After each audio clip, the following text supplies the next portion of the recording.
인류 역사상 가장 충격적인 멸망이 있었습니다. 수백 년간 중앙아메리카를 지배하던 거대한 제국이 단 2년 만에 완전히 사라져버렸어요.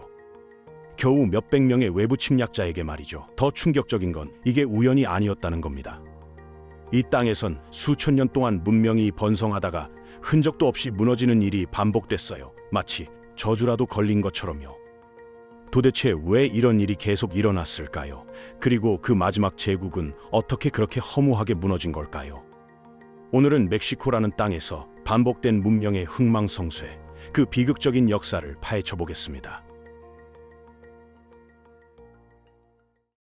모든 이야기는 남부 멕시코, 메소아메리카라 불리는 그곳에서 시작됩니다. 온화한 기후에 물도 풍부하고 옥수수 같은 작물도 잘 자라는 최적의 땅이었죠. 이곳에서 기원전 1500년경 올명 문명이라는 게 등장합니다.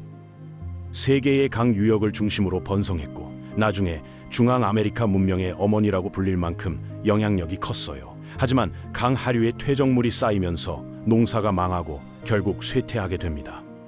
그래도 올맥이 쌓아올린 지식과 문화는 완전히 사라지지 않고 주변으로 퍼져나갔죠.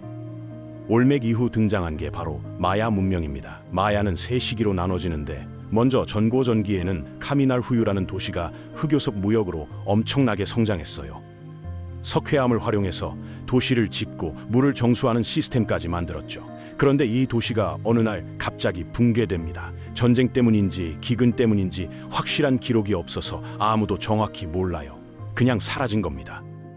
그 뒤를 이어 고전기 마야가 등장하는데 이때가 마야의 전성기였습니다. 롱카운트 달력이라는 정교한 시간 체계를 만들고 과학과 수학이 크게 발전했죠.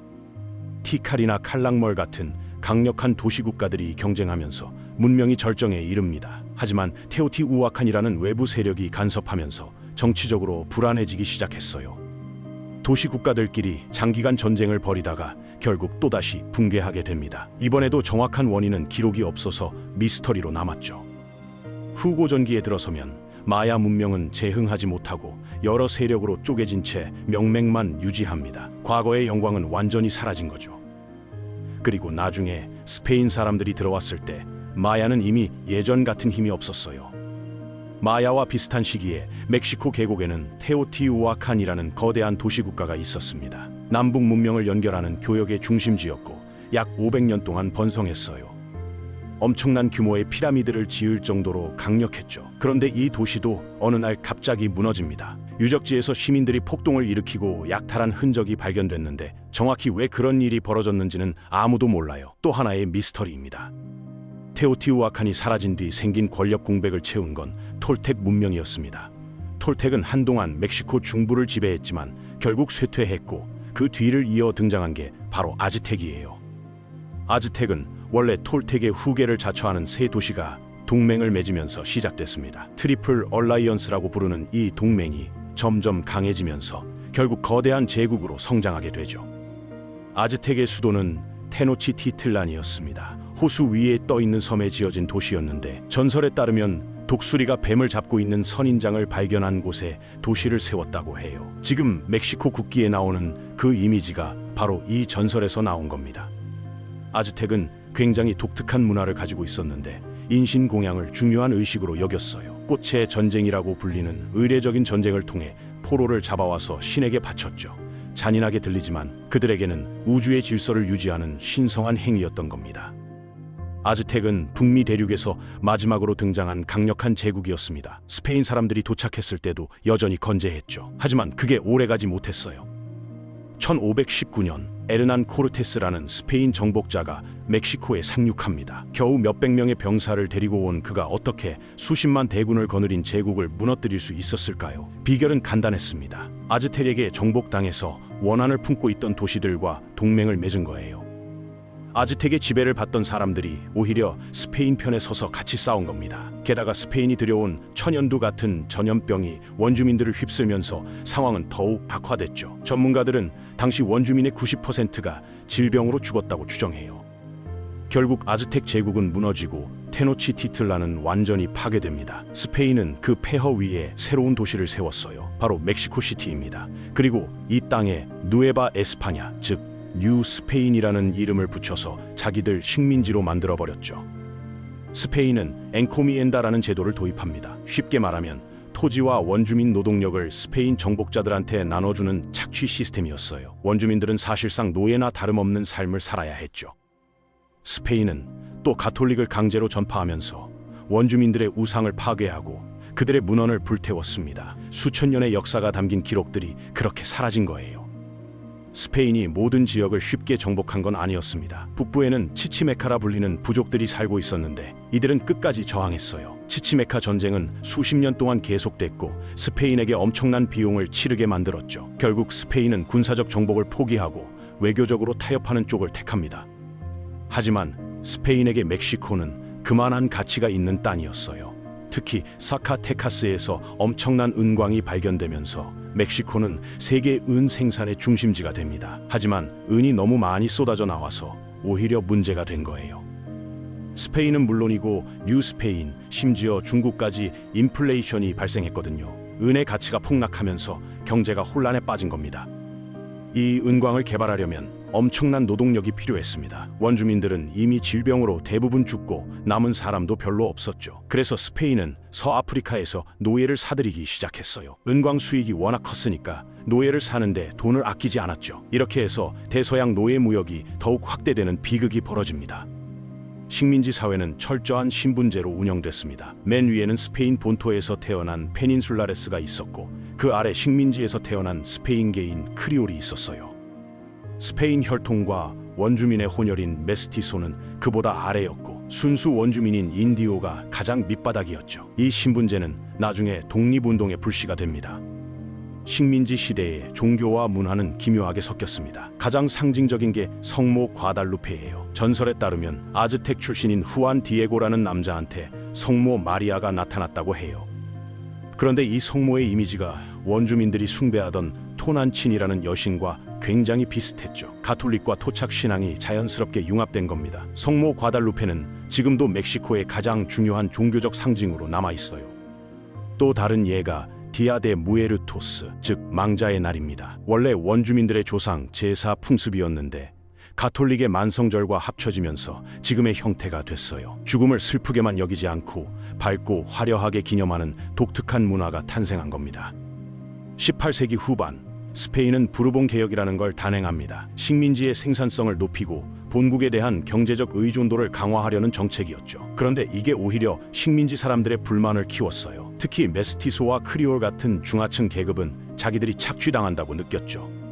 1808년 프랑스의 나폴레옹이 스페인을 침공해서 왕실을 무너뜨립니다. 본국이 혼란에 빠지자 식민지도 덩달아 요동쳤어요. 이때다 싶어서 여기저기서 봉기가 일어났는데 신분에 따라 추구하는 목표가 달랐습니다. 크리올은 정치적 독립을 원했고 원주민과 메스티소는 사회적 평등을 바랐죠. 독립전쟁은 11년 동안 계속됐습니다. 결국 세 가지 원칙인 단결과 독립과 가톨릭을 내세우면서 여러 세력이 합쳐졌고 1821년에 제1멕시코 제국이 탄생했어요. 하지만 이 제국은 고작 2년 만에 무너집니다. 독립은 했지만 어떻게 나라를 운영할지에 대한 합의가 없었던 거죠. 19세기 멕시코는 그야말로 정치적 혼란의 연속이었습니다. 자유파와 보수파가 끊임없이 싸웠고 중앙아메리카 지역은 1823년에 독립해서 떨어져 나갔어요. 1835년에는 텍사스가 분리 독립을 선언했고 1845년에는 미국에 합병됐죠. 이게 원인이 돼서 1846년에 미국과 전쟁이 벌어집니다. 미국과의 전쟁은 멕시코에게 재앙이었어요. 1848년에 패배하면서 영토의 절반을 잃었거든요. 지금의 캘리포니아, 텍사스, 뉴멕시코 같은 땅이 다 그때 넘어간 겁니다.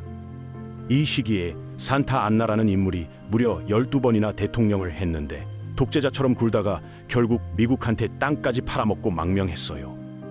1855년에는 베니토 후아레스가 주도하는 자유주의 개혁이 시작됩니다. 교회의 권력을 약화시키고 근대적인 국가를 만들려고 했죠. 당연히 보수 세력이 거세게 반발했어요. 이 갈등이 내전으로 이어졌고 프랑스까지 개입하면서 상황은 더 복잡해졌습니다. 1861년 프랑스가 멕시코를 침공해서 제2차 멕시코 제국을 세우려고 시도합니다. 하지만 1862년 푸에블라 전투에서 멕시코군이 프랑스군을 격파했어요. 이 승리를 기념하는 날이 바로 5월 5일 시코 데 마요입니다. 결국 프랑스는 1867년에 철수했고 멕시코 제국은 또다시 무너졌죠. 1876년에 포르피리오 디아스라는 인물이 권력을 잡습니다. 디아스는 1911년까지 무려 35년간 집권했어요. 장기 독재였죠. 그는 산업화를 추진하고 외국 자본을 끌어들였지만 그 과정에서 불평등이 극심해졌습니다. 부자는 더 부자가 되고 가난한 사람들은 더 가난해졌어요. 1910년 대통령 선거에서 부정이 벌어지자 사람들의 분노가 폭발합니다. 이게 멕시코 혁명의 시작이었어요. 프란시스코 마데로가 혁명을 이끌었지만 곧 우에르타한테 배신당해 죽습니다. 그 뒤로도 카란사를 비롯한 여러 세력이 권력을 놓고 싸우면서 내전이 계속됐죠. 1920년까지 이어진 이 혁명과 내전으로 멕시코 인구의 10%가 죽었어요. 혁명 이후 플루타르코 엘리아스 카예스가 집권하면서 가톨릭 교회를 탄압하기 시작합니다. 교회 재산을 몰수하고 사제들의 활동을 제한했죠. 이에 반발한 가톨릭 신자들이 1926년에 봉기를 일으켰어요. 크리스테로 전쟁이라고 부르는 이 내전은 1929년까지 계속됐습니다. 혁명 정부는 자기들의 권력을 유지하기 위해 정당을 만들었습니다. 나중에 PRI라고 불리게 되는 이 정당은 2000년까지 무려 70년 넘게 집권했어요. 민주주의 국가라고 했지만 사실상 일당 독재나 다름없었죠. 멕시코의 역사를 돌아보면 한 가지 패턴이 보입니다. 문명이 일어났다가 무너지고 또 일어났다가 무너지는 걸 끝없이 반복했어요. 올멕도, 마야도, 테오티우아칸도, 톨텍도, 아즈텍도 결국 사라졌죠. 독립 이후에도 정치적 불안정은 계속됐고요. 왜 이런 일이 반복됐을까요? 여러 이유가 있겠지만 근본적으로는 불평등과 계층 갈등이 해결되지 않았기 때문입니다. 소수가 다수를 지배하는 구조, 외세가 개입해서 혼란을 부추기는 상황, 보수와 진보가 국가 정체성을 놓고 끝없이 싸우는 모습, 이 모든 게 멕시코 역사의 핵심이에요. 멕시코 역사는 라틴 아메리카의 탈식민 역사를 이해하는데 아주 중요한 사례입니다. 식민 지배의 상처가 얼마나 깊고 오래가는지, 독립이 자유를 의미하지는 않는다는 것, 변화가 얼마나 더디고 어려운지를 보여주거든요. 결국 멕시코는 우리에게 하나의 교훈을 남깁니다. 변화는 느리고 안정은 항상 사치였다는 것, 그리고 역사는 도덕적인 진보의 서사가 아니라 복잡한 권력의 순환이라는 걸 말이죠.